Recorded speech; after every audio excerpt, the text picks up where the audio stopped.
তুই এখানে আসতে এত দেরি করলি কেন? মেয়ে মানুষ না আমি, একটু তৈরি হতে সময় লাগবে। ওরা সেজে গুজে নায়িকা হয়ে আসছে। আমি তো সাজুগুজু করে এসেছি।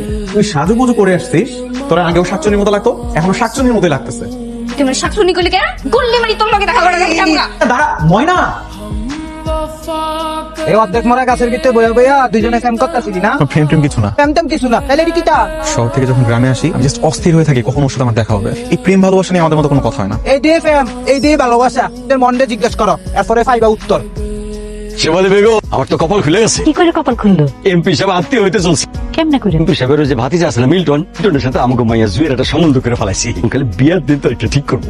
আমি কি সত্যি জুইকে ভালোবাসি? জুইকে একটা কল দিই। হ্যালো। জুই শুনতেছিস? বল। আমাদের এই সম্পর্কটার নাম কি বলতে পারবি? আমরা ভালো বন্ধু। আমরা কি শুধুই বন্ধু? হ্যাঁ।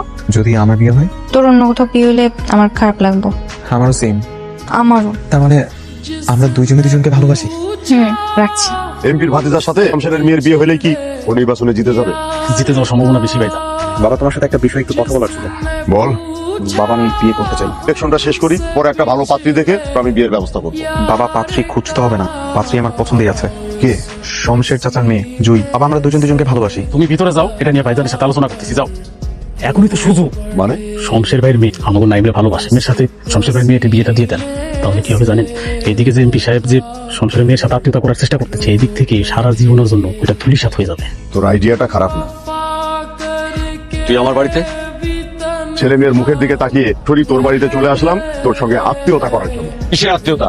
তোর মেয়ে আর আমার ছেলে আংটি পরাতে। তুই খবর পাস নাই এমপি সাহেবের ভাতিজা মিল্টনের সাথে আমার মেয়ের বিয়ে হবে? বিয়েটা আমি ওইখানেই দিব। আমি আগামীকালকে এমপি সাহেবের বাড়িতে যাব। তোর মেয়ে আর আমার ছেলে প্রেম কাহিনী আমি এমপি সাহেবকে খুলে বলবো। এই চল। কিরে এতবার ফোন দিতাছস কে? নাইমার আব্বা তো মারা গেছে। আরে সিলেটের একটা ড্রাইভারের কন্ট্যাক্ট করছিলাম 3 লাখ টাকা দিয়ে, কিন্তু সে খতম করে দিছে। ছি বাবা ছি, তুমি এত জঘন্য।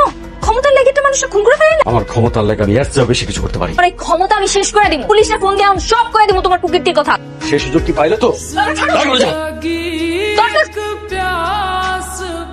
হ্যালো, কই তুই? আমার ফোন দিতেছিস না কেন? ঘরের সামনে বসে আছে একা একা। তুই একটু পাশে এসে বসবি আমার? আমি সারা জীবনের জন্য তোর কাছে চলে আসবো। সত্যি আসবি? আজকে রাতে আমরা পালাবো।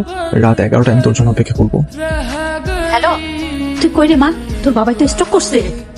যার জন্য অপেক্ষা করতেছিস সে আর কখনো আইব না। কেন? তোর বাপরে প্ল্যানিং কইরা রোড অ্যাক্সিডেন্ট করে খুন করাইছে, এর জুইয়ের বাপ। জুই এই পরিকল্পনার সাথে জড়িত। জুই এতদিন তোর সাথে ভালোবাসার নাটক করছে, মন থেকে তোর কখনো ভালোবাসা। জুয়েপা, এই তো বাড়িতে আইছে।